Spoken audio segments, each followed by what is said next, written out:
ही चूक सुधारण्याची मी तुला पुन्हा संधी देतोय.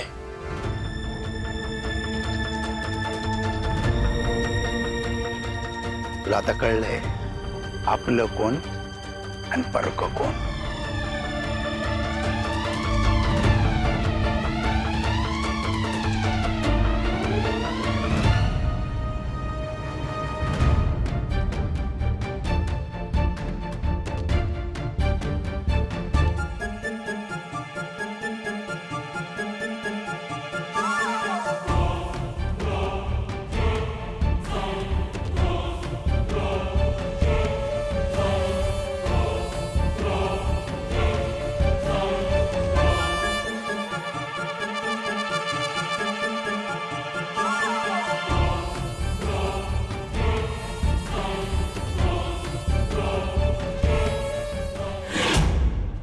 हे बघ, खायच्या प्यायच्या गोष्टी आहेत इथे. सांगत होतो ना, इथंच राहत होते ते.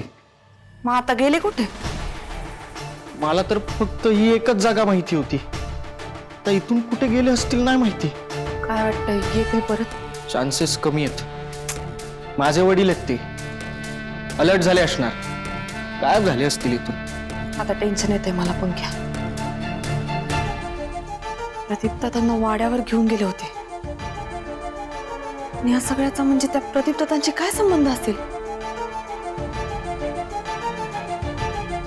आपलं तरी संकट आपल्या जवळ येते असं वाटतंय आता.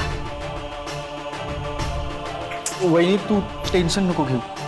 हे बघ, मी इथं दबा धरून बसतो. इथं ज्या काय हालचाली होतील मी तुला सांगत जाईल. हा, तू भीमा सदनला जा. ये, मी तुला रस्त्यापर्यंत सोडायला येतो.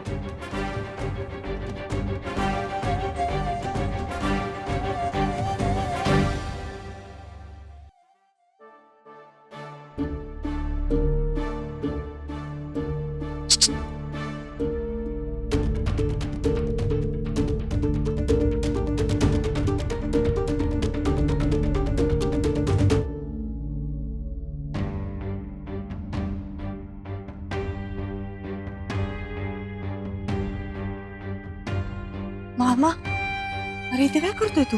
आता आलीस, तुझीच वाट बघत होतो. कुठे गेली होतीस? त्या विश्वंभरच्या मागावर होते. हा मस्त सॉलिड गेम सुरू आहे रे त्यांचा. मी आणि पंकज त्यांच्याच मागावर होतो. साऊ, माझं अजून बी तेच मत आहे. आपण अर्जुन रावसने सगळं खरं खरं सांगून टाकूया. हे बघ, परत आपल्यावर बोट नको. ते माहित असून मी काय बोललो नाही म्हणून. अगं सावध तर होतील ते.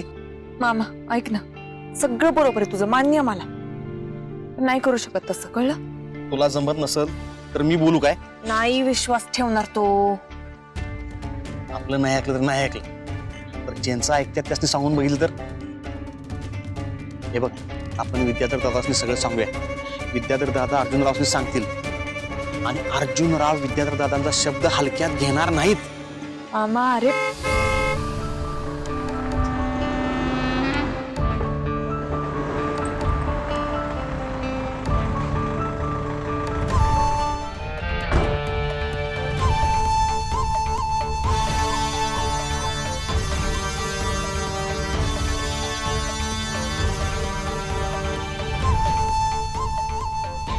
काय झालं अर्जुन? असं का बघतोयस?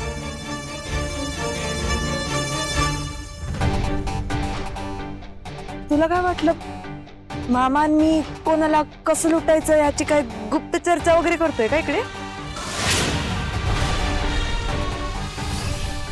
अरे नाही, नको काळजी करू तू.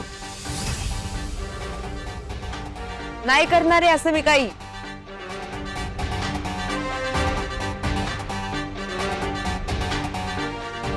हे साऊ, अगं तू काहीतरी बोलले काय ते? काहीच बोललं नाही तो.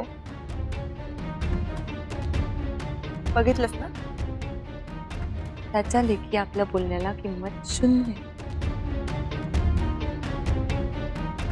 अर्जुन, मी शून्य तर शून्य, पण मी कायम तुझ्या पुढे असेन. तुझी किंमत कमी होऊ देणार नाही. आता मलाच लेवल करायला लागणार.